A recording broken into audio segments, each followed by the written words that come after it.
How can I travel cheaply in New Zealand? How can I plan an itinerary, but most important, how much I spend during my 3 weeks long road trip? Not as much as you might think. Let's start from scratch and divide the expenses per category: car, fuel, gas, food, activities and other. I will give you all the prices in New Zealand dollars. But first of all, hi, nice to meet you. I'm Mattia, I'm 26 years old and I'm from Italy. I'm in New Zealand with the working holiday visa lasting 1 year, and I travel mostly all of the country right now, and you can find all my travels in the previous video. I spent 3 weeks driving around the South Island after spending some weeks in the North Island. I want to give you the best tips for planning your best itinerary.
So, the first expense, which is also the one that takes the most part of the budget away, the car. If you're gonna stay in New Zealand for less than 1 month or less than 2 months, probably renting is the best option. Whereas if you're gonna stay here with the working holiday visa, I would highly recommend and strongly suggest to buy a car. Because I was trying to rent a car for 2 weeks in December, in July, and for 2 weeks asked me $5,000, which is totally insane. I'm not joking, probably costs the same renting a van for 1 month and buying a car. So if you're staying here for a while, buy a car. But how can you buy a car? The best website to look for a car, but also any other object that you may think about, is TradeMe. I will leave you the link below here, where you can find mostly everything. Also super important are the Facebook groups, and check them out daily. People are constantly seeking for, so you need to be the first one to write the people. My experience in New Zealand, I spent 1 month in total north of Auckland as a workaway. I actually recommend to do so because the first weeks in New Zealand are a buffering period where you have to do some bureaucracy to get the things done, the document done, the bank account, and you need to start looking for a car, of course. So staying in a place for free and having food for free is crucial. I recommend taking a look at Workaway website. I will leave the link here as well. If you need more information and you need to ask me some questions, feel free to do so. I bought the van for a total casualty because I was looking for something else. I got in contact with the people that knew another people that was selling the van. We got in contact and as soon as he sent me the picture of the van and the price, I flew down to Queenstown to meet him and buy the van instantly. Couldn't miss this opportunity. So my road trip started from Queenstown, Central Otago, the center of the South Island, and it lasted 3 weeks alongside all the coast. You can find all the itinerary in the previous video, but I will write down here the places as well. I will not put the price of the van inside my expenses because I hope, fingers crossed, to sell it back when I will leave New Zealand of an investment. But if you're gonna rent a van for 3 weeks, you will definitely not gonna spend less than 3,000–4,000 in total. So this is how much it will cost, especially during the ice season. So from early October to late April. Fuel in New Zealand is almost twice as the price in Australia. Petrol is almost $2, is a normal price for it. Normal is $1.80. A good tips for that is to refuel in the big cities, because in these very small ones, as everywhere, fuel is more expensive. Especially alongside the west coast, on the southern part of the west coast, from Haast up to Fox Glacier, is a danger zone for fuel because it reaches $2. It reaches $3. You don't want to reach Haast with an empty tank, trust me. So me and my girlfriend covered in 3 weeks almost 3,000 kilometers, and we spent $860 total, so $430 per person per 3 weeks. The next expenses categories is gas. So we have a gas tank for cooking. We recharged it the first day we bought the van and we paid $10, and it is still working now. Let's say $10 per 3 weeks. And the places where they recharge, if I'm not wrong, Gasmate. I will write it down here, I'm not 100% sure. Food. Prices of food in New Zealand are crazy as everything, but especially for food. I wrote an article on my blog and a video on my channel as well as how much does grocery cost in New Zealand. We try to not buy that much food, also because it's not as going for grocery for your home, because we didn't have enough room for storing all the food and especially the things that were going in the fridge. We were spending roughly $70–80 per week in Chu, and we were buying mostly soups, beans, peas, pasta, rice, so things that are dry and can stay outside the fridge and also are easy to eat without longer cooking. So let's say $240 for 3 weeks in total. There are different supermarket chains. The cheapest one, which is also the one I highly recommend, is Pack and Save, which is a kind of a discount present. Not everywhere, in fact, where I'm right now, there are no Pack and Save. There's just Foursquare and New World. I'm always going to New World because it's like a middle way in between a discount and a high quality supermarket. Prices are quite contained, so I recommend also New World if you don't find Pack and Save. Avoid totally Woolworths, which is the Australian supermarket called here Countdown, and Fresh Choice. Fresh Choice is the one you don't want to enter in. It's very expensive. Another expensive for food, we went out for dinner a couple of times and we bought some bottle of wine, some beers. So in total we spent $180 for 3 weeks in Chu. Of course, it's the only expenses you can avoid. I highly recommend to taste the green mussels located in Havelock in Malborough Sound. This is where they mostly comes from and they are very delicious, so I strongly recommend to try them. Also, of course, try the New Zealand one because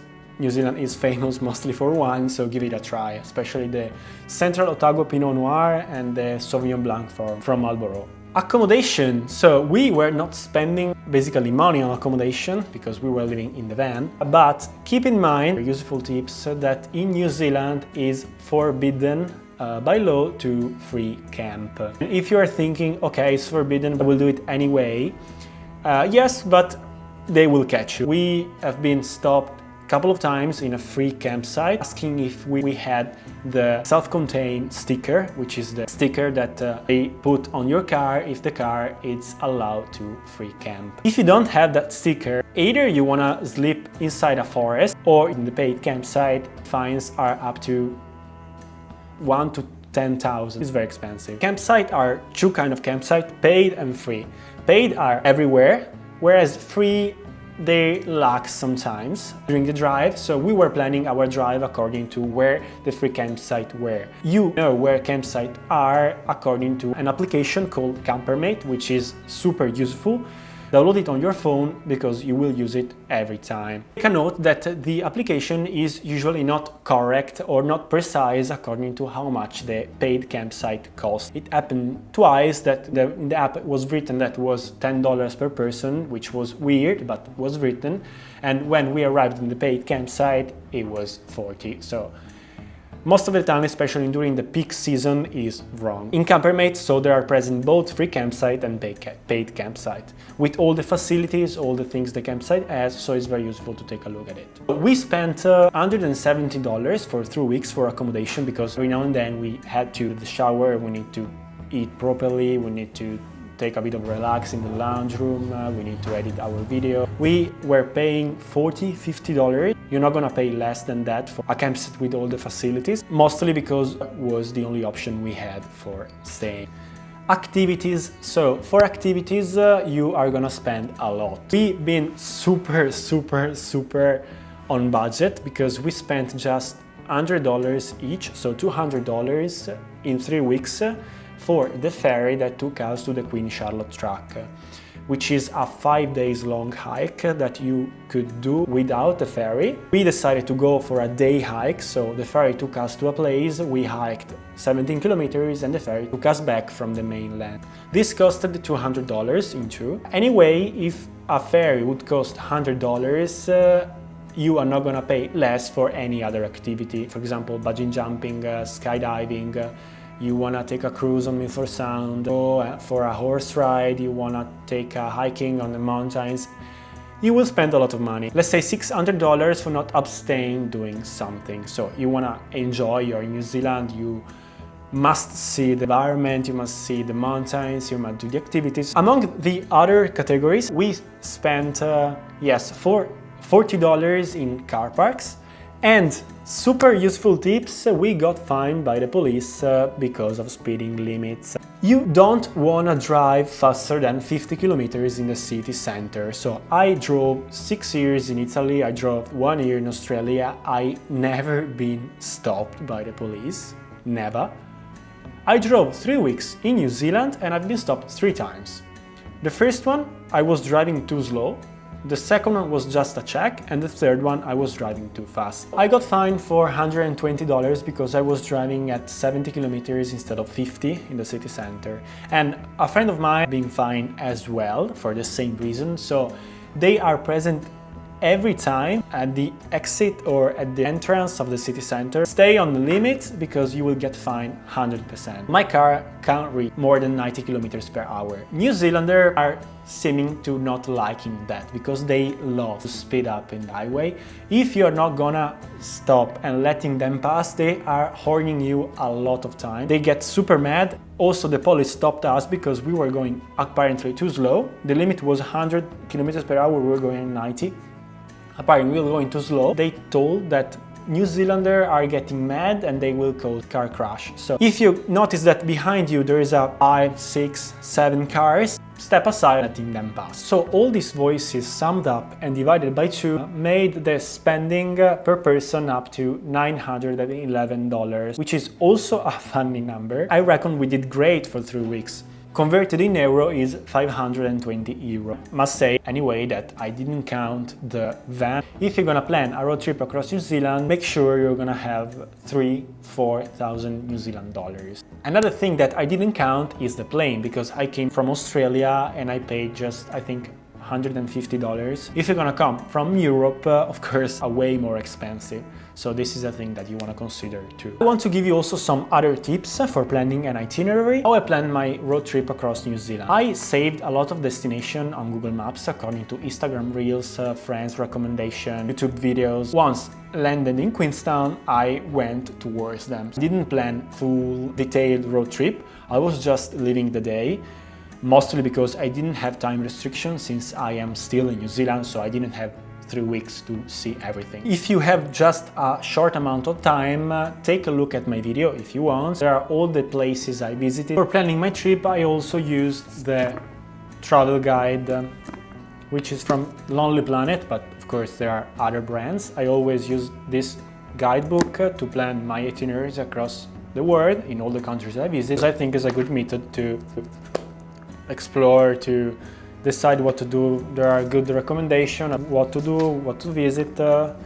So, a useful thing is that we were stopping in the visitor center located in the main cities. It looks like something that old people do, but it is very useful because inside the visitor center works people that knows the territory, so they knows a lot about what worth visit, weather condition, the campsite booked, what's best to visit and what's best to avoid. So they will give you a lot of details and information that you really want to have. I was in Malborough Sound and I wanted to drive north to French Pass, which was a 4 hours drive to reach a scenic road, which is absolutely beautiful. You want to see this. I stopped at the visitor center in Nelson before going there.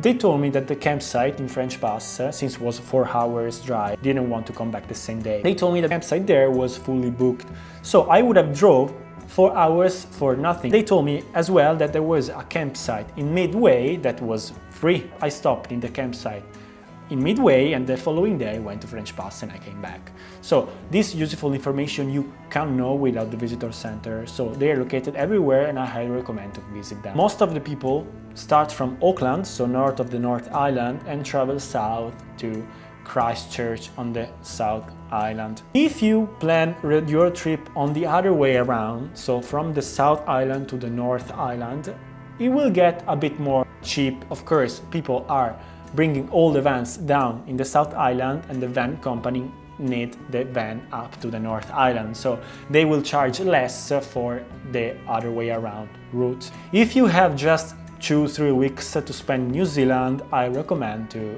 visit just the South Island because it's the most scenic one. There are all the mountains, all the lakes, all the hikes, beautiful landscape. Another tip, consider relocation. Most of the van company, as I was saying, need the van back from where they are hiring it. If you want to cover a great amount of kilometers in a short amount of time, van companies are giving their van most of the times for free, for like nothing, just €1 per day, or you pay just the fuel, or having their van back to where they are renting it. I have plenty of friends that did that. Take a look at the website, apply for the relocation system, you just enter your email, your data, and they will call you once they need that specific route. Inside the car expenses, if you're gonna buy a van, you need to have a car insurance. It is not mandatory in New Zealand as well as in Australia, but I would not travel and drive without a car insurance. We went for AA insurance.